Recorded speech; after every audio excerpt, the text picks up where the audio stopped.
సార్వత్రిక ఎన్నికల ఏర్పాట్లను ముమ్మరం చేసింది కేంద్ర ఎన్నికల సంఘం. ఎన్నికలకు 2 నెలల సమయం ఉండడంతో దీనికి సంబంధించిన సమీక్షలు నిర్వహిస్తుంది.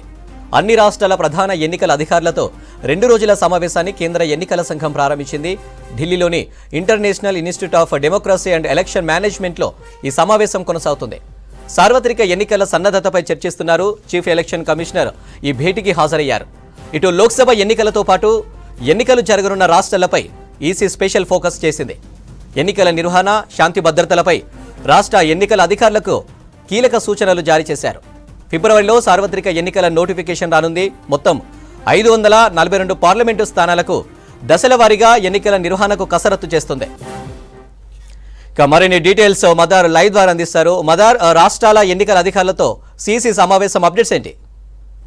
అనిల్, 2 రోజుల పాటు అంటే ఇవాళ రేపు 2 రోజుల పాటు కూడా కేంద్ర ఎన్నికల కమిషన్ ఆధ్వర్యంలో ఈ కాన్ఫరెన్స్ అనేది నిర్వహిస్తున్నారు. ఈ కాన్ఫరెన్స్ కి అన్ని రాష్ట్రాలకు సంబంధించిన ఎన్నికల అధికారులు, అలాగే ఈ కేంద్ర ఎన్నికల సంఘానికి సంబంధించిన ముఖ్య అధికారులు వీరందరూ కూడా పాల్గొంటారు. ముఖ్యంగా రానున్నటువంటి సార్వత్రిక ఎన్నికలకు సంబంధించి, లోక్సభ ఎన్నికల నిర్వహణకు సంబంధించి తీసుకోవాల్సిన ఏర్పాట్లకు సంబంధించి ఏ విధంగా జరుగుతూ ఉన్నాయి, రాష్ట్రాల్లో ఎలాంటి పరిస్థితులు ఉన్నాయి, వాటికి సంబంధించిన మెకానిజంకు సంబంధించిన ఒక కాన్ఫరెన్స్ నిర్వహిస్తున్నారు. ఇప్పటికే ఎన్నికలు నిర్వహించాల్సినటువంటి ఆల్మోస్ట్ అన్ని రాష్ట్రాలు, కేంద్ర పాలిత ప్రాంతాలకు ఇప్పటికే కేంద్ర ఎన్నికల సంఘానికి సంబంధించిన ప్రతినిధులు వెళ్లారు. వారు అక్కడ ఉన్నటువంటి ఎన్నికల అధికారులతో మాట్లాడారు. అలాగే అక్కడ ఉన్నటువంటి ఉన్నతాధికారులు, ముఖ్యంగా పోలీస్ డిపార్ట్మెంట్కి సంబంధించిన అధికారులతో కూడా సమావేశాలు అయ్యారు. అక్కడ నుంచి ఆ సమావేశాలు ముగిసిన తర్వాత ఈరోజు ఢిల్లీలో ప్రత్యేకంగా సమావేశం అయ్యారు. రేపు కూడా ఈ సమావేశం కొనసాగుతూ ఉంది. అక్కడ రాష్ట్రాల నుంచి వచ్చినటువంటి ఫీడ్బ్యాక్ కావచ్చు, అలాగే వారి దగ్గర నుంచి తీసుకున్నటువంటి వివరాలు, అలాగే ఏర్పాట్లకు సంబంధించి ముఖ్యంగా దశల వారీగా ఇప్పుడు కూడా సార్వత్రిక ఎన్నికలు అనేది 2 నెలల పాటు కనీసం నిర్వహిస్తారు. అది ఎప్పుడు నిర్వహించబోతున్నారు అనే దానిపైన ప్రస్తుతానికైతే క్లారిటీ లేదు. కానీ మార్చి తర్వాతనే దీనికి సంబంధించి నోటిఫికేషన్ వచ్చేటువంటి అవకాశాలు ఉన్నాయి. మార్చి నుంచి మే వరకు ఈ 2 నెలల పాటు కూడా దశల వారీగా ఎన్నికలు అనేది కూడా నిర్వహిస్తారు. 542 లోక్సభ స్థానాలకు, అలాగే కొన్ని రాష్ట్రాలకు, ముఖ్యంగా ఆంధ్రప్రదేశ్, ఒడిశా వంటి రాష్ట్రాలకు అసెంబ్లీ ఎన్నికలు కూడా నిర్వహణ అనేది కూడా జరుగుతుంది.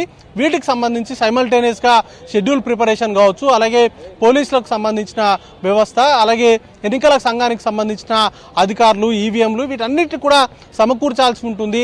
దాంతోపాటు గత ఎన్నికల సందర్భంలో, ఇటీవల జరిగినటువంటి ఎన్నికల సందర్భంలో ఎదురైనటువంటి అనుభవాలు, వాటి నుంచి ఇప్పుడు నిర్వహించేటువంటి సార్వత్రిక ఎన్నికల నిర్వహణకు సంబంధించి కొన్ని సూచనలు, సలహాలు ఇప్పటికే వస్తున్నాయి. చాలా రాజకీయ పార్టీలు కూడా వారి అభిప్రాయాలు అనేది కూడా వ్యక్తం చేస్తూ ఉన్నారు.